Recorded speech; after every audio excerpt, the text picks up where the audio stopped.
اور جہیز کہاں سے آئے؟ یہ خالصتاً چونکہ ہمارا بر صغیر ہندو مسلمان صدیوں سے ہندوؤں کے ساتھ رہے، تو ان سے بہت سی چیزیں ہم نے لے لی، ان میں سے یہ چیز بھی لے لی۔ اب ایسی لے لی کہ آج لوگ سمجھتے ہیں کہ یہ شادی کا حصہ ہے، فرض ہے، سنت ہے، واجب ہے، پتہ نہیں کیا ہے۔ دوسری بات میں نے کہی یہ بات کہ اگر کوئی شخص جہیز دیتا ہے تو میں نے کہا ٹھیک ہے، باپ اپنی بیٹی کو کچھ بھی دے دے، کسی کو اعتراض کا کیا حق ہے؟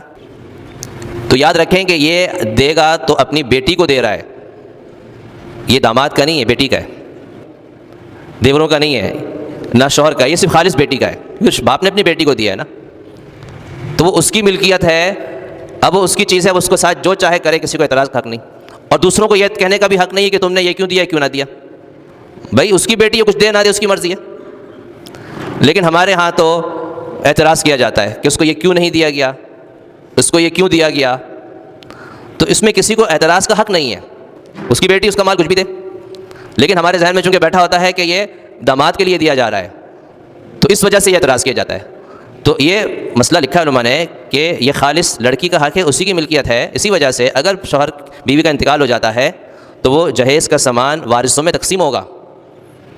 شوہر زندہ ہے، اگر وہ شوہر کا ہوتا تقسیم تھوڑی ہوتا، تقسیم اس لیے ہو رہا ہے کہ بیوی کی ملکیت تھی، تو بیوی کے مرنے پر اس کی جتنی بھی وراثت ہوگی تقسیم ہوگی، اس کے وارثوں میں اس کا شوہر بھی آئے گا، اس کی اولاد بھی آئے گی، اس کے ماں باپ بھی آئیں گے اگر زندہ ہوں، تو یہ سارے آئیں گے۔